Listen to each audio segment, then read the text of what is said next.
It's truly a pleasure to join you again for this closing forum. I'm sure from what I've just heard that you have had fruitful discussions with your colleagues over the past few days, and I congratulate you on the successful launch of the Commonwealth Youth Gender and Equality Network. Unfortunately, Commonwealth member states attract their fair share of criticism when it comes to equality. This often relates to the realities of gender equality and policies that concern the rights of LGBTIQ communities.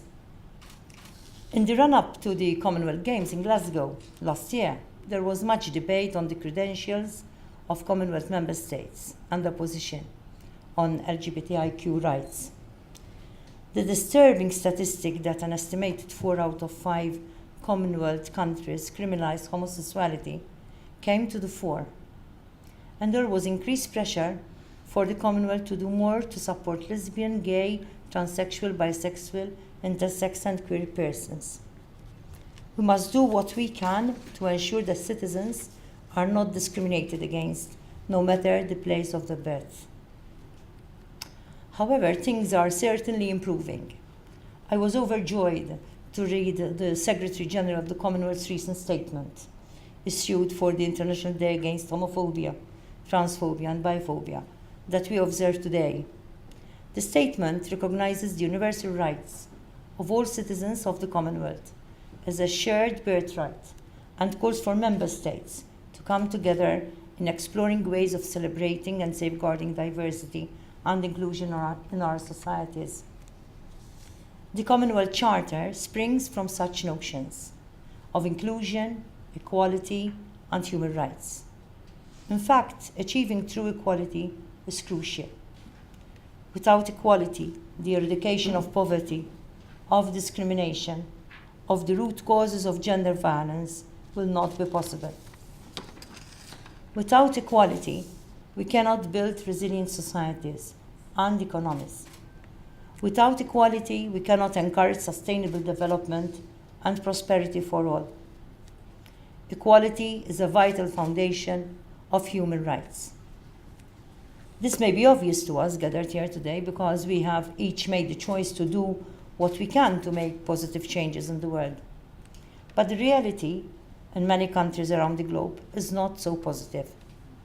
Women, girls, and gender minorities in particular continue to face challenges, especially in terms of access to health, education, and economic opportunity.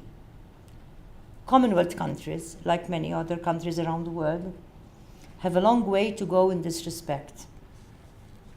In today's Commonwealth, millions of children are denied education because of their gender identity. Therefore, we must prioritize access to gender-inclusive quality education with a relevant curriculum which highlights universal learning methods and prepares young people to achieve full and productive employment. This will not only empower young people, but also enable them to effectively engage with important life transitions and become successful and active citizens of the Commonwealth. It is by entering into dialogue with one another that we can most authentically discover the diverse realities experienced by people whose lives are often hidden and whose voices are ignored. Such work is being done by my Foundation for the Wellbeing of Society here in Malta. All our efforts must be informed by consultation at the grassroots level and must be encouraged to flourish. My foundation provides a safe space where ideas, experiences, and concerns around a range of topics can be freely discussed. The foundation works in close collaboration with civil society, government entities, and stakeholders, and welcomes initiatives such as this forum and the launching of this essential network. It is up to you to see that the network lives up to its potential. When true gender equality is achieved, people of all genders will be able to go to school and have the opportunity to prosper and experience well-being. True gender equality will offer us the opportunity to enjoy the same employment rights with equal pay and conditions. Only then will we be in a position to reach our development goals and benefit as one human family from global prosperity. This is why your efforts over the past days and the launching of the Commonwealth Youth Gender and Equality Network are so important. They signal a change in the way we talk about gender and the underlying structures that enforce rigid and coercive categories to the detriment of so many people. Your efforts will provide opportunities across the Commonwealth and beyond, so that sustainable solutions may be identified, explored, and implemented. I commend the excellent work you have done as participants and by the Royal Commonwealth Society for organizing and facilitating this forum. As I encourage you during the opening, I urge you all to remain involved and connected through this network. I urge you to approach civil society in your countries and inform them about this network and about the work you have done. Civil society has an important critical role in bringing specific concerns and situations to the fore, and I commend you for your bold resolve to engage in much needed advocacy and see that necessary changes are made. I trust that you shall find continuing support from the Royal Commonwealth Society and that the Commonwealth Foundation shall acknowledge and nurture this initiative.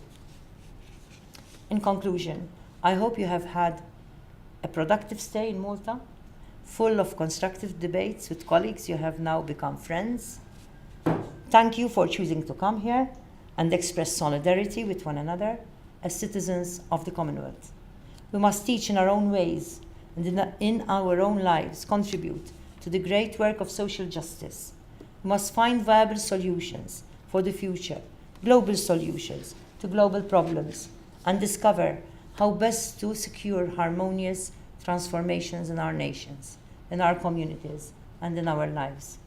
I sincerely wish you all great success and enjoyable morning when you'll be visiting also Verdala Palace. Thank you.